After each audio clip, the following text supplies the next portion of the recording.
suggestion ko kay Kiko, hindi naman niya 'to mapapanood kasi hindi naman ako sikat na vlogger. Para maiwasan din yung nagkakaroon ka ng iringan sa mga vloggers dahil kahit papaano kung si Banat Bay ay yayayain niya yung mga viewers niya, right, supporters, subscribers, and followers, ay million ang followers niyan, makakatulong, makakadagdag talaga sa crowd ng people power mo, Kiko Barzaga. May ire-recommend ko sa'yo or may isa-suggest ko sa'yo na dapat talaga naglaan ka ng oras eh. Dapat may team ka, Kiko. Hindi lang to ikaw. Okay? Dapat may team ka. May mga staff ka. Ipakuha mo yung mga pangalan ng mga vloggers na sumama nung linggo. Dapat ganun yung ginawa mo eh. Pinakuha mo, okay? And then, pinalista mo sa staff mo. Ay, andito pala yun. Gawa tayo ng GC. Ganun agad. Gawa tayo ng group chat. Tapos, doon tayo mag-uusap-usap kung kailan tayo pupunta, kung saan, kung makakancel, at least isang sabi, right? Plus, kung may mga sensitive na pag-uusapan na hindi pwedeng i-post in public, hindi mo kailangan mag-post sa iyong Facebook page, Kiko. Kasi ang ginagawa ngayon ng mga taong gustong sumama sa rally mo ay pupunta sila sa page mo, titingnan kung ano, meron ba ngayong lakad, wala, ganun. O hindi natuloy yung lakad.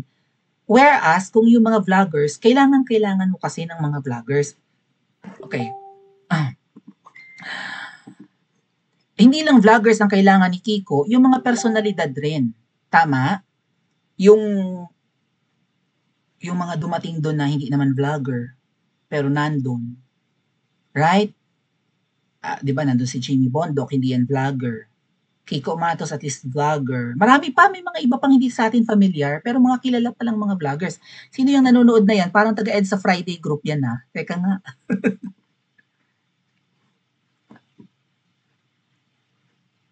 Ito, babasahin ko yung sinabi ng taga-Ed sa Friday group. Dali.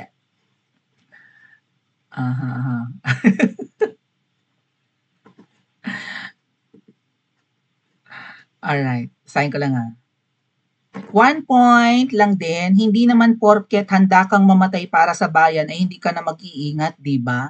Paano pa itutuloy ang laban? Yes, makes a lot of sense. May nag-message lang sa atin from EFG. Oo nga naman. Hindi porke ready kang mamatay, eh, hindi ka na mag-iingat. Yeah, makes a lot of sense. Ingatan mo rin. Kumbaga kung ibubuwis mo ang buhay mo ay sa may sa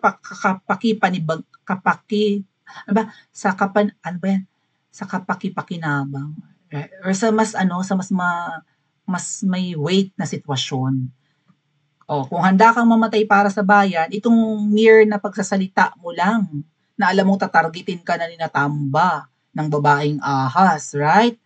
At nung dried mango. You're putting yourself at risk. Kami na mga nagkikriticize, nasa alanganin na ang buhay namin. So, yun. Kiko, ganun, maggawa ka ng group chat. Vloggers ang una mong kakausapin kasi kailangan mo ang mga vloggers. Maybe gawa ka rin ng group chat for the media. Right?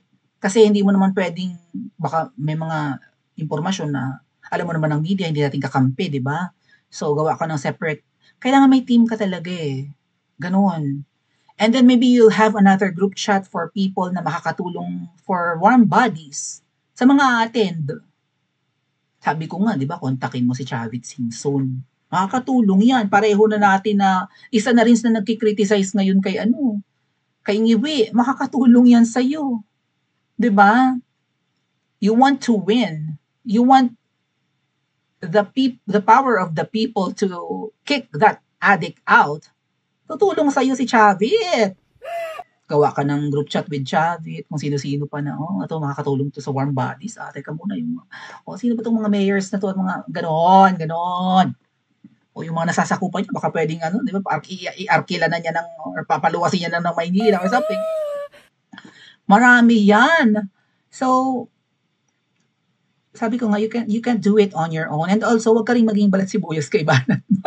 Ikaw na lang mag-rally kung gusto mo dali. Kasi ang dating sa akin, ayaw mo na eh. Kayo na lang. Masyado kayong, may lakad ako kinabukasan, ba't obligahin mo ako magstay? Ikaw kasi ang nagpatawag, Kiko.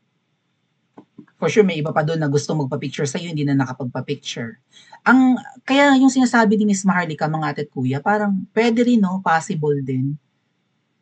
Bukod sa may lakad siya kinabukasan, baka may mga taong nandun na nakita niya na hindi niya gusto, right? Ba't nandito baka gano'n. Ba't nandito 'tong mga 'to, alam ko namang mga peke 'tong mga 'to, mga double agents naman 'tong mga lintik, ba't nandito 'tong mga 'to? Tsaka parang may 'di ba may confusion sa ano, 'di ba ang patawag ni Kiko sa may ano yun, eh, Buendia Gate. Tapos sa may Dasma Village yung or sa ibang sa may Ayala part yun, eh, yung nandun yung pagtitipon something. Kasi may mga nag-send ng picture sa'min na wala namang tao doon sa ano, sa may Buendia Gate, walang tao doon, nasa kabila. So, parang sinabotahe nga talaga yung lakad rin ni Kiko. May sabotahe, kita mo sinabayan pa nga.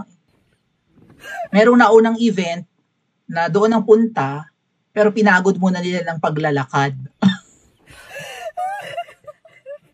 And also Kiko, yun nga, katulad niyan, well nangako naman siya, well it's first time. Pag first time, don't expect it to be excellent right away, alright?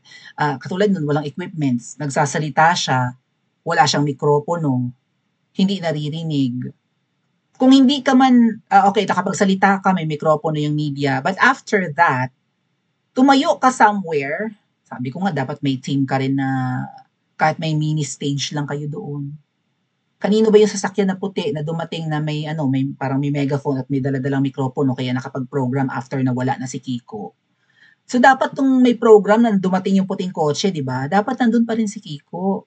Nakapagsalita pa rin siya. Kaya lang nga siguro delikado buhay niya kaya hindi siya nagtagal. Pero yun nga, dapat meron ka na nakaantabay na ano dun eh, na staff mo eh. Dadating ako, gusto kong makausap ang mga tao. Gusto kong marinig ng lahat ang sasabihin ko. Right? Dapat meron siyang microphone, may speaker, kahit yung portable lang, ganun, megaphone, para rinig ng lahat. Paano mo mama-manage yung crowd? Paano mo mamo-motivate? Hindi lang motivate, but mama-manage kung hindi ka nga nakapagsalita sa unahan. Kaya ang nangyari, nung umalis ka, kanya-kanyang paistaran yung mga alpotology doon. May humiga, may nagbunganga, may nanggigit-git sa, may nang giniyayaw-yawan at ginigit-git ang mga pulis. Kanya-kanya na tuloy eksena kasi walang proper program. And if you want to last there in the area, at least you'll have a program. Tulad may nag-pray na nga ng anong oras na yung prayer nila. Nauna na yung mga paistaran bago may nag-pray. So, yeah. Right? Next time maybe, right? May ganun, may iintindi dapat ng mga ano eh, ng katulad ng mga vloggers. Vloggers ang una mong intindihin dito, Kiko. If you want your event to be tawag dyan, broadcasted, kasi kung aasa ka sa media, tamo, sabi ng media, 200 lang daw yung attendees. Nung mga madaling araw na 50 na lang yung natira. Sinungaling minsan ng media, Kiko. Sabi nila 200 lang daw ang pulis. Eh ang tingin ng mga tao doon, nasa 2,000 yung pulis na dumating kasi ilang malalaking truck ng pulis yung dumating eh. Hindi mo kakampi ang media dito, Kiko. Vloggers ang agapan mo. And I hope maging okay kayo ni Banat Bay. Maging okay kaya sila ni Banat Bay, mga ating? I don't know. Kasi Kiko, tama, may point si Banat Bay, no? Constructive criticism yun. Pero hindi rin eh, parang maanghang din eh. Ano ba sabi niya? Ano sabi niya? Ilang beses ko na narinig sa kanya and it reminded me, pumutok daw yung ugat niya, willing to die, ba't ka umalis? Well, sabi nga, ang point ni Kiko is, hindi naman ako willing to die at that moment. May lakad ako kinabukasan. Ang ganun ba yun? The mere fact na bumabanat na ako sa powers that be is I'm putting my life at risk here. Kiko, huwag kang mag-alala sa mga ganyang gathering, okay? Napapalibutan ka ng mga tao, may mga naka-turn on na camera, right? So, yeah, you can also stay in your vehicle, right? Sana bulletproof yan. Kasi alam mo naman, demonyo ang mga kalaban, di ba?